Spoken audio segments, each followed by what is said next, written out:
This panel in particular might take issue with some of the controversial statements made in the last session. Maybe we'll see if this panel believes that robots can be less precise. Maybe not.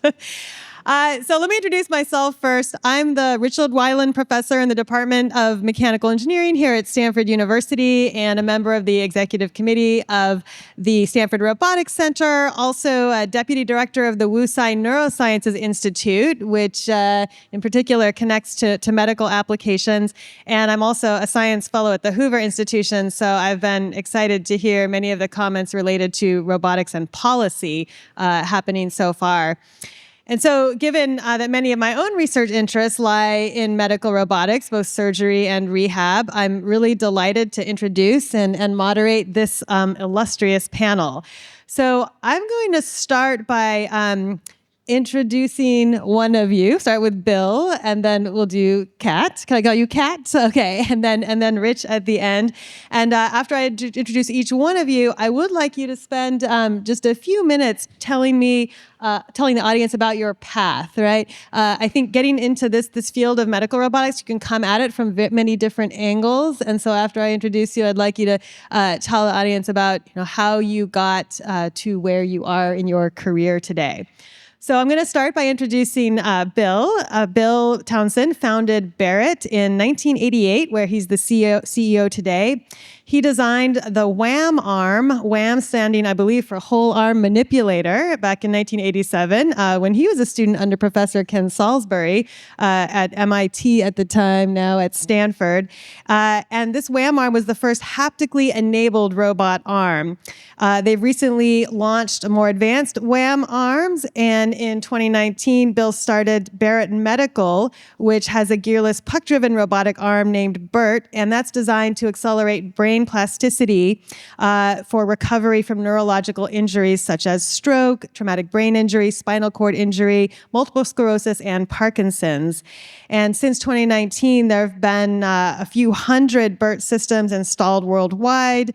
He has many patents and awards, including the Joseph Engelberger Award in 2003 for contributions to robotic haptics in the 1980s.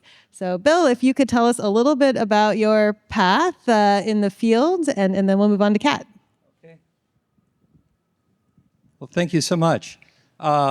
Yes, so I started out with designing the WAM arm in 1987, working under Professor Ken Salisbury when he was at MIT. And so that's where I got my PhD in '88, and then tried to start a company. And it's been a bumpy ride. So I always joke that I'm in my first startup, and still trying to work that out.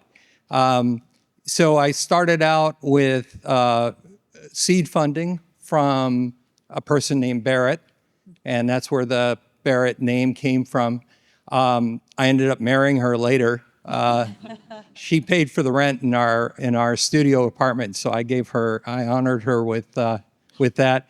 And then we developed motor. What we did is we looked at what we thought were the most important aspects of building any robot.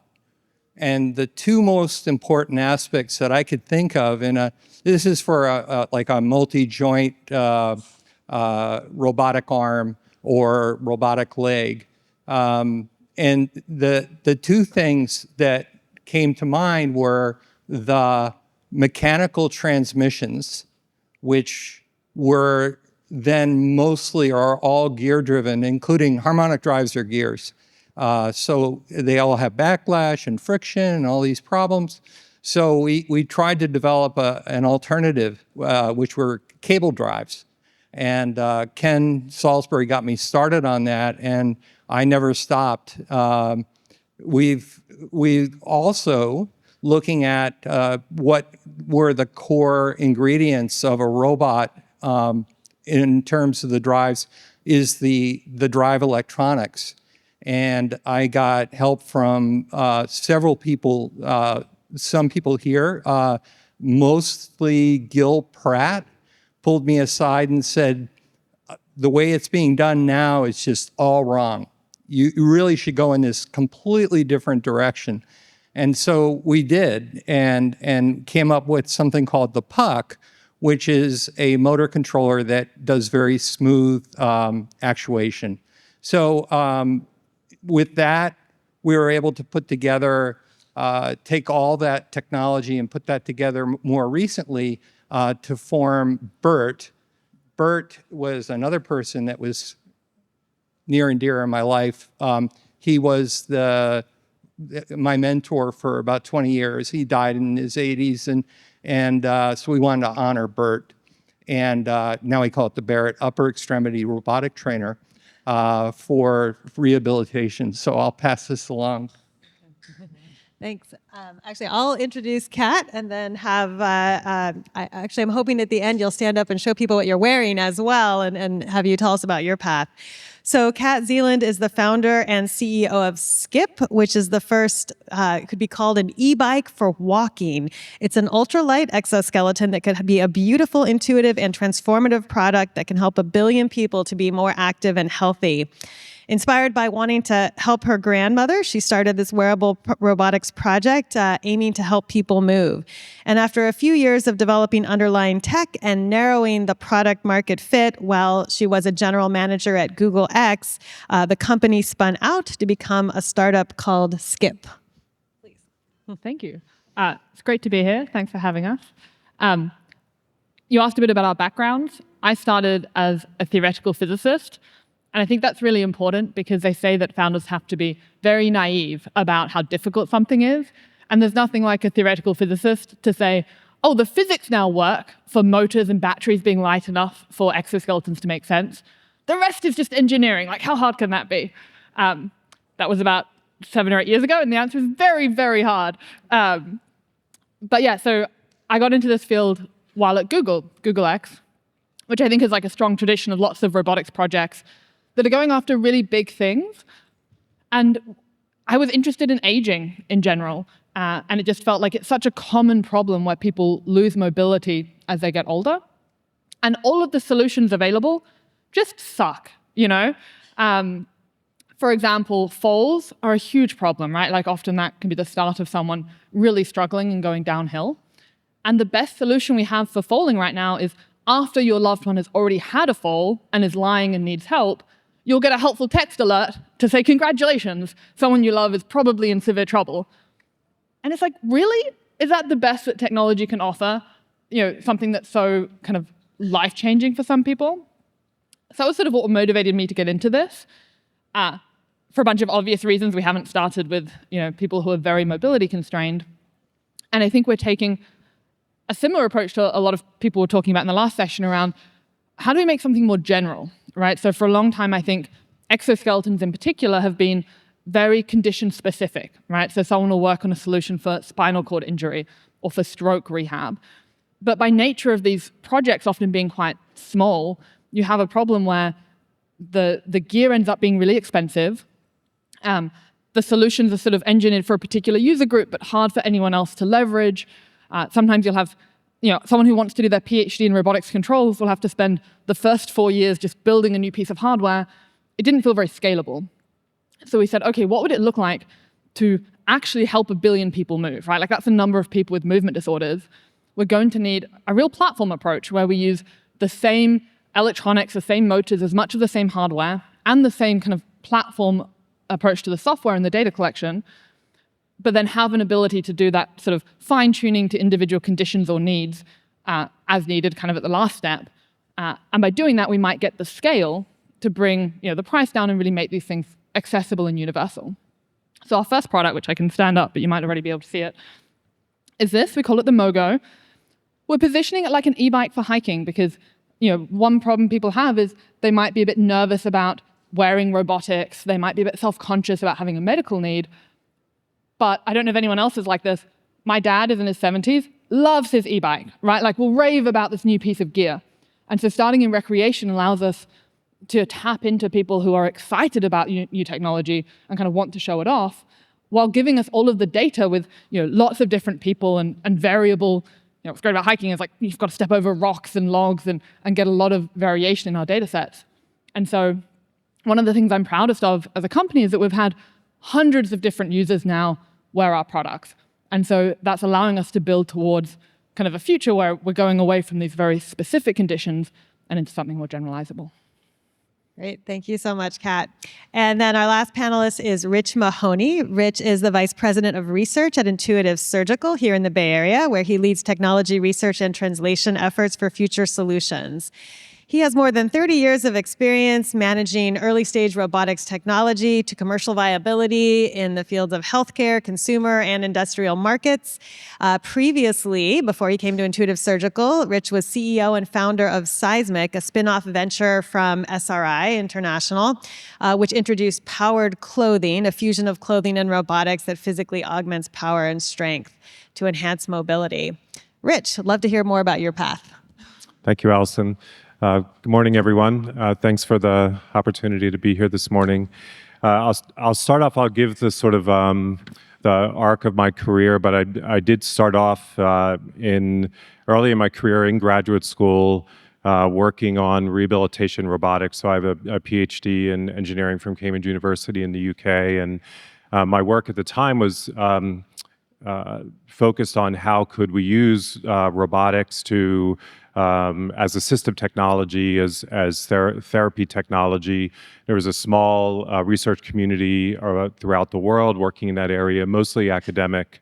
And when I finished my PhD and came back to the US, I realized I was much more interested in trying to transfer some of that work into the market, and the bulk of it was really still university-based. And so I had begun what has become, Allison said 30 years, that must be an old bio because I'm now over 35 years of my career in early stage healthcare robotics. And upon the first part of my career is focused very much on rehabilitation and assistive technology, therapy technologies.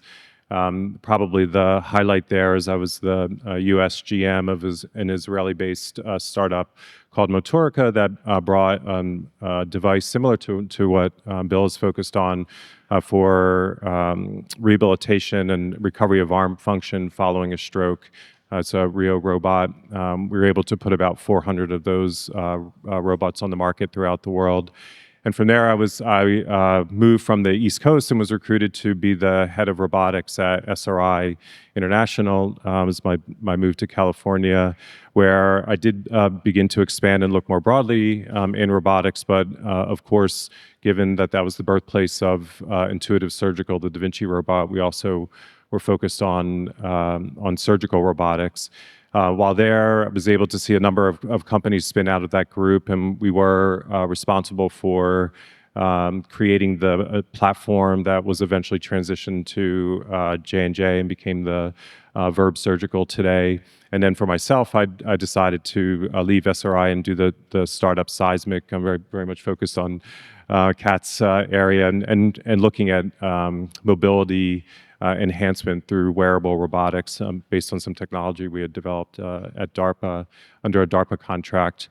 And that company is still, Seismic is still making its way through the early stage. But I was recruited at the end of 2020 to join Intuitive Surgical. And so I've been working in California for 2 SRI spinoffs. So one that I did and then one that was done 25 years earlier. And I have this really great position now within Intuitive to look beyond the current generation of products and technologies. What are the next platforms, the next diseases that we can disrupt? How do we integrate emerging technologies into our products? So after 35 years, I actually still feel largely dissatisfied with what I've accomplished in my career because I think there's still so much potential and impact that we can make with robotics. Great. Thank you all so much for the introductions. I'd like to start with Rich and come back the other way to ask you about, in your current companies at Intuitive and Skip and Barrett Medical, who is actually driving the adoption of the robots? Is it consumers? Or maybe in the future also for Skip, if you do go into rehab, is it the consumers, like patients, or is it hospitals? Is it insurers? who does drive, or who do you think should drive the field forward and get people to use these devices? Rich, please. Yes, it's a great question. I think it's the most important question.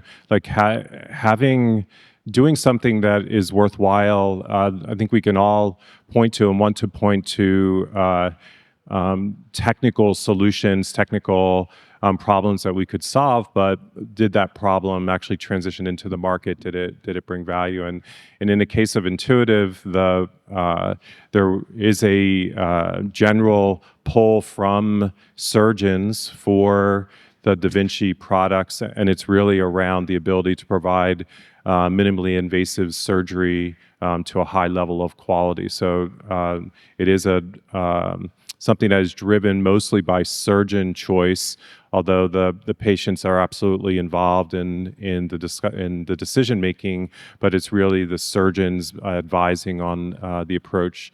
And as we develop new products, a lot of our focus is on how do we provide tools for surgeons to allow them to provide better care for their patients. I think for us, it depends a bit on the user group. And so a lot of our early users are people with knee pain. And if you're someone that struggles with knee pain, you're very aware of it. So you don't need as much education as you might about, an internal problem. It's like, it's your knee, it's obvious. And these people have often looked for knee braces or other solutions. And so we actually see there's quite a sort of strong pull from the customer. And they're often even willing to pay out of pocket, right? Because it's such a visceral daily challenge for you if you struggle with movement. For some income demographics anyway. And conversely, when we look at the sort of medical process, we'd speak to people who said, I tried to get, a powered knee orthosis through my doctor, but I had to have like 3 physician visits and then a custom fitting with an orthotist, and there wasn't one in my area, and they sort of describe what can be 18 months to get a similar device, but that's covered by their insurance. And so we decided to start with direct-to-consumer because there's this underlying demand that no one is meeting, and plenty of people who would prefer a simple approach where they can just buy it over the counter. But I think as we expand and grow into either more complex conditions, like we're doing a bit of work with Parkinson's, or into people where they really need the insurance coverage, from an affordability or health equity point of view, then we also will need insurance to cover it. And so I think for us, it's like we're starting with the consumer, but for sure to get this to be widespread, we'll need the insurers to also be on board. Yes.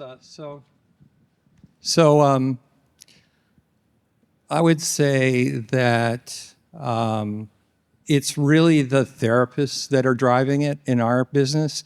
You have sort of insurance companies and Medicare at the top, then you have administrators within hospitals, then you have therapists, and then you have the patients. It should be driven by the patients, but what we're seeing is that the therapists are driving it.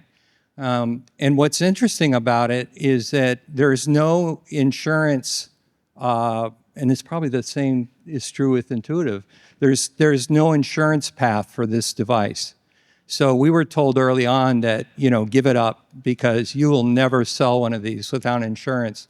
But we've sold about 300 worldwide once the pandemic lifted. And it's all being driven by the therapists and their excitement about it. And they see the patients. I would like to say that the patients are driving it, but that's where we're at now. Great. So we touched a little bit on cost, and there is, it's often said that any kind of medical technology increases healthcare costs. Obviously, there's benefits, but there are a lot of questions about equity, health equity, and who has access to the kind of care provided by these potentially very expensive technologies. So I'm curious for any of you who would like to comment on this, like what do you think about the role of robotics in health equity and how do we pay for it? Any of you, feel free to chime in. I'll chime in. Yeah. What we do is when we go into a hospital, we get the reaction of, you want $100,000 for this thing that's replacing rubber bands and weights? Are you crazy? And then what we do that's sort of different here is we look at the profitability. These are all owned by public companies, all these hospitals. And we know how much each hospital makes per month, and it's a drop in the bucket for them. And when we show that to the therapists, then the therapists are armed with that and they go to their bosses. And so it turns out that, yeah, it's expensive right now because, you know, we're not making thousands and tens of thousands of them. But there is real value there, and you just have to get these mostly publicly held rehabilitation hospitals. There's about 1,200 to 4,000 in the U.S., depending on how you count them, of these hospitals, and we're 5% of the population, which means there's going to be a lot of demand. We are trying to get the cost down, but for the moment, that's where things are.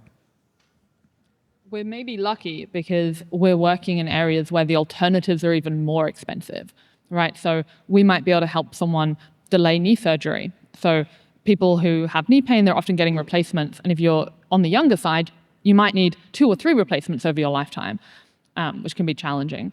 And so by helping, you know, someone who's managing their knee pain just maybe need 1 fewer surgery, actually we're avoiding a huge cost.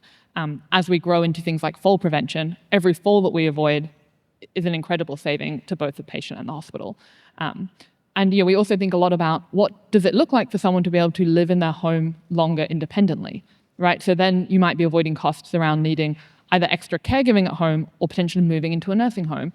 And it turns out that about 1 in 3 people who have to move into a nursing home or a care facility are doing so because their house has stairs, right? They either live in an apartment or, you know, the bedroom's up a flight of stairs. And if we can help people stay in their home for 6 months longer, that is infinitely more valuable than the cost of the devices. So like, you know, yes, these at the moment cost a few $1,000s and we're trying to get that down over time, but actually there's enormous scope for saving money for both the patients and the providers. And Intuitive Surgical is a very mature company, which has been around 30 years. The company's been in existence, right? So you've obviously figured this out. What have you figured out?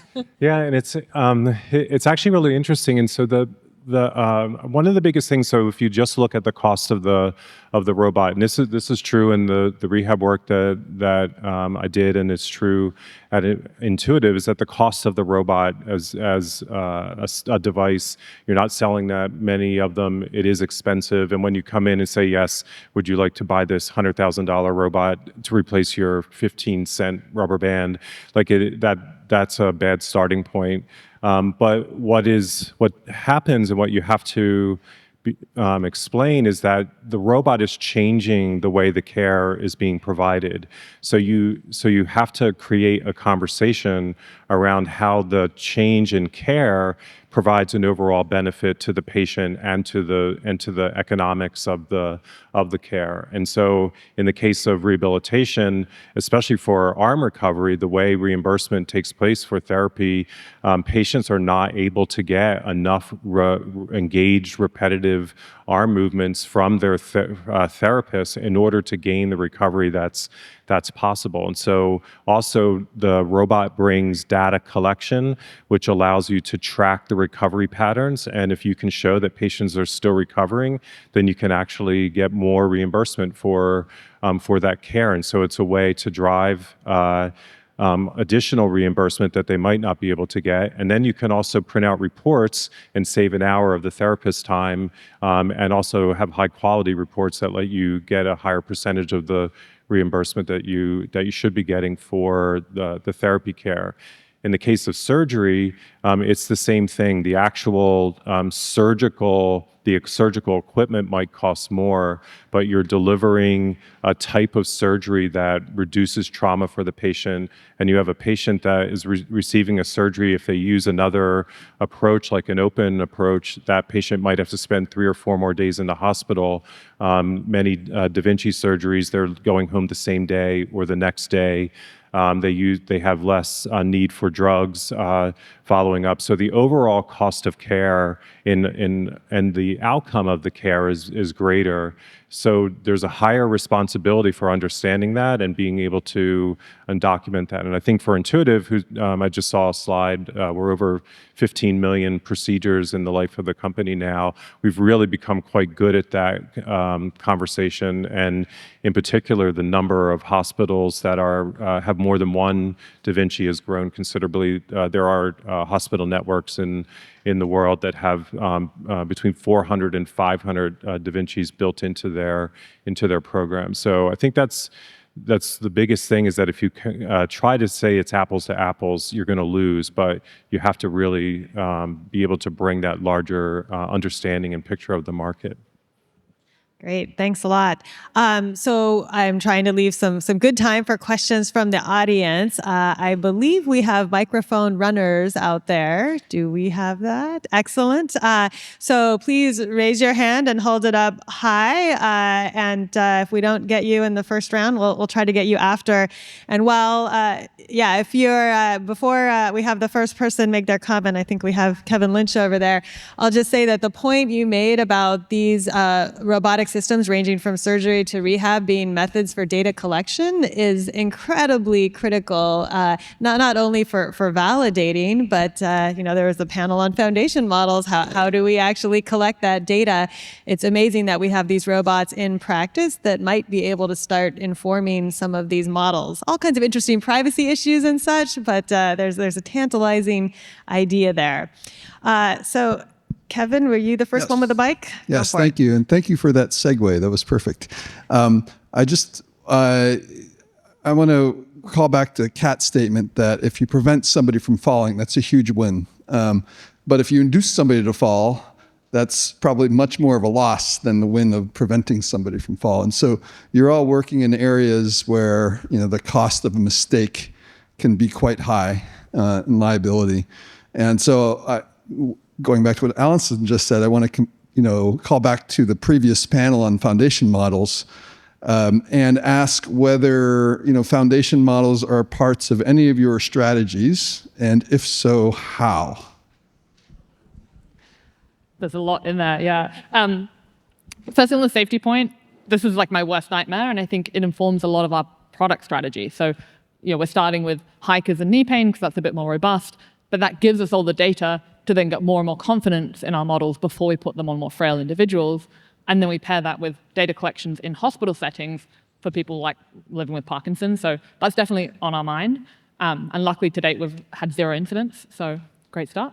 On foundation models, yes. So we use a lot of machine learning, and we often break our problem down into 2 halves, right? So one is understanding what is a human trying to do, right? And this sounds obvious, but it's often differentiating between subtle things. For example, if I'm bending down to pick up a bag of groceries, I might want help standing up. That's exactly in our use case.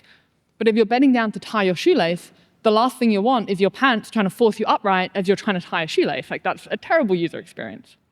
And so the question is, how do you differentiate between very similar movements with a limited set of sensors, right?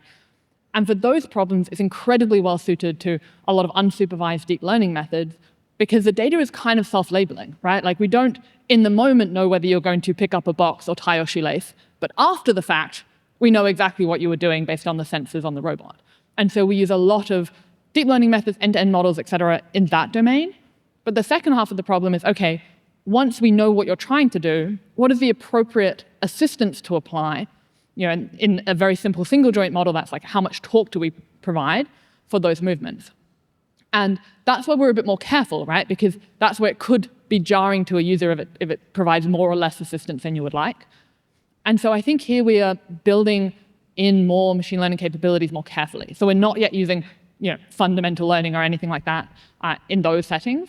But we are sort of seeing evolution, right? So the earliest models 5 or 10 years ago would be very simple. They'd be classification models for different activities, right? Are you going upstairs or are you walking on the flat?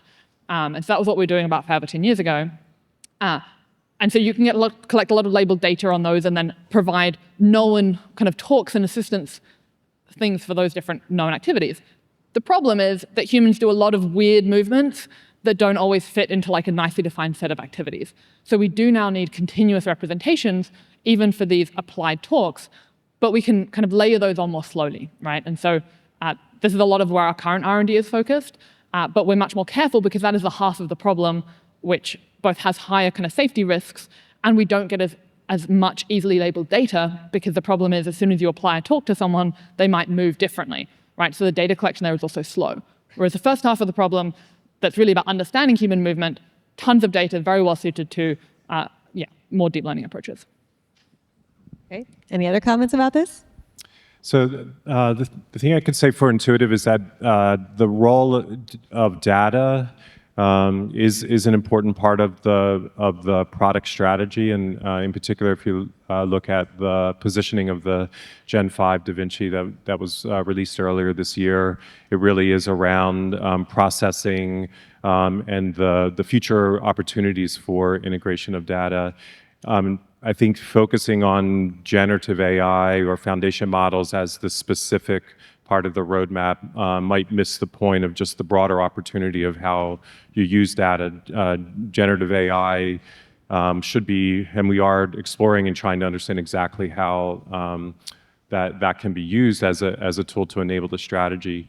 But the opportunity is really around in improving the care outcome for the patient. And so there is a growing amount of literature and data showing that through the Da Vinci we can actually capture some of the skill profile of the surgeon and begin to understand how the skill relates. There's two aspects of that. It's understanding how that skill relates to the outcome for the surgery, and then also what is the training profile, the background of that surgeon that actually predicts the skill they'll have during the surgery. And so how do we use the data? Our early work and product focus is how do we provide feedback to the surgeon to understand the skill development that they might want to focus on to get the best outcome for that surgery in front of them for that patient. In the long run, there's absolutely an opportunity to consider how we might be able to sort of increase the overall quality of the surgery through the Da Vinci. It's an amazing platform in the fact that the robot is actually doing the physical surgery with the patient. We're capturing the skill of the surgeon. Over time, there should be opportunities to allow the platform to enhance even further the skill of the patient. So we do absolutely see it as long-term outcome of the device. There's no roadmap. There's nothing to see just yet, but we do believe that it's part of the long-term feature set that will come from the Da Vinci. So we collect quite a bit of data. We know what the forces and torques are that the person is applying in their workspace. We also know what the range of motion is of the person, and we're collecting that. We do odometry, so we know how far the person has moved through space, how many meters, and we collect all this information, and we're still trying to figure out how best to use it. We have an NIH grant called Gain Track.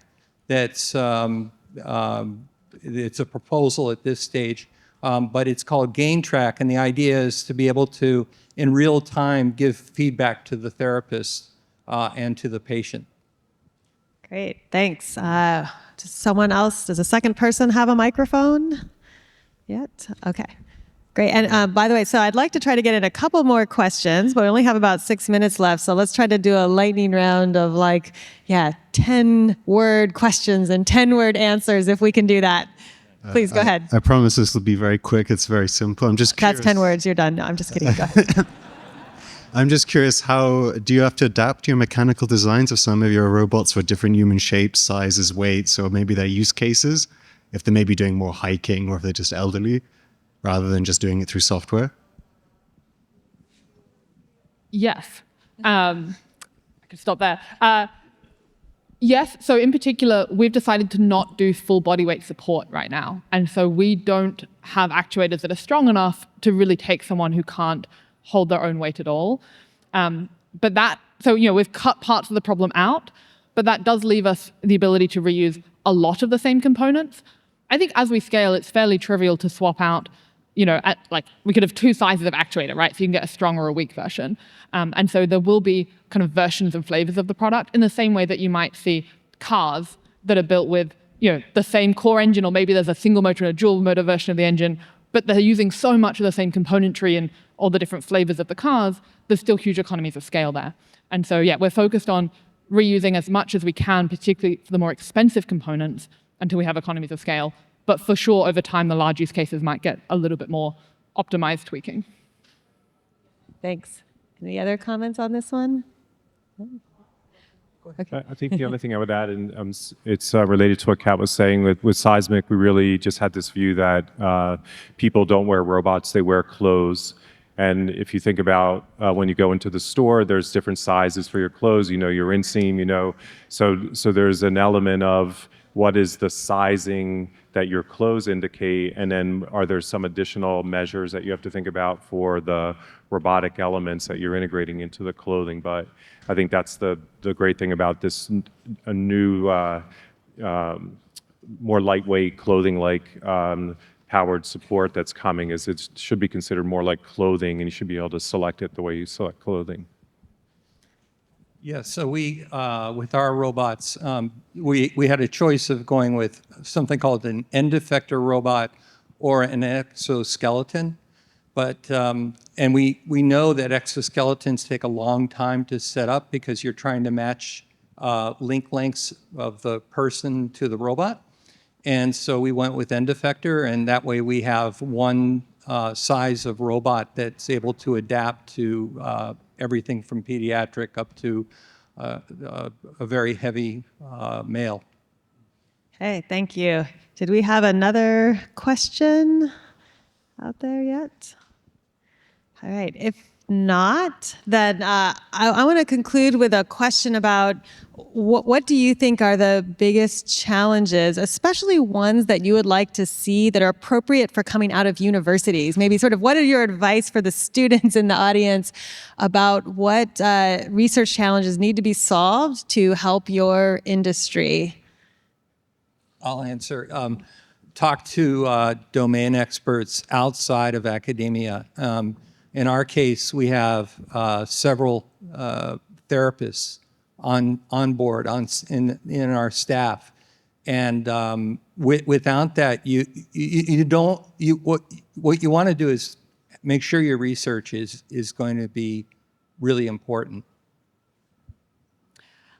I think work across different disciplines. So I actually think the Stanford Robotics Center is a great innovation, because one example is about 4 or 5 years ago, we had the world's first demonstration of continuous movement representation and estimates of biological torques, this really fancy control approach that we're doing with PhD students at Georgia Tech University.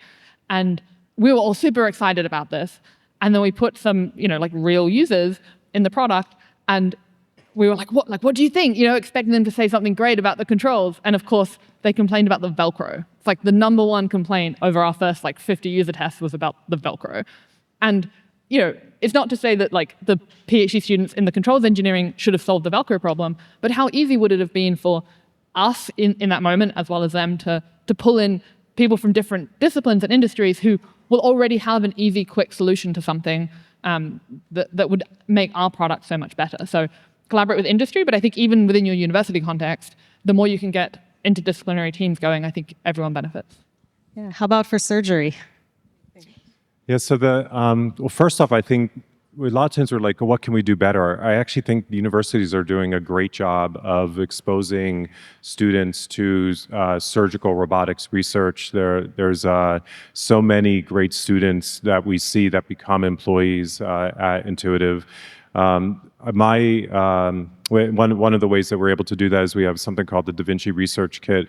Allison was actually, I think you were the very first, created the opportunity for that first kit to come into academia. There's now more than 40 universities that have that. One thing I would say is that that's a system, right? It's a robotic system that lets you investigate surgery. One area that I think is really worth looking at and thinking about is going back to first principles on component technologies. gears, motors, really understanding those. And I think there's still plenty of room. We tend to build things with what we find in catalogs, with what we know, but there's still, the fundamental physics of the things we're working with can drive new ways. And I think that is a chance to really understand and drive new design space that can help us solve more problems going forward. Great. Thank you all so much for your insights. Let's give our panelists a round of applause.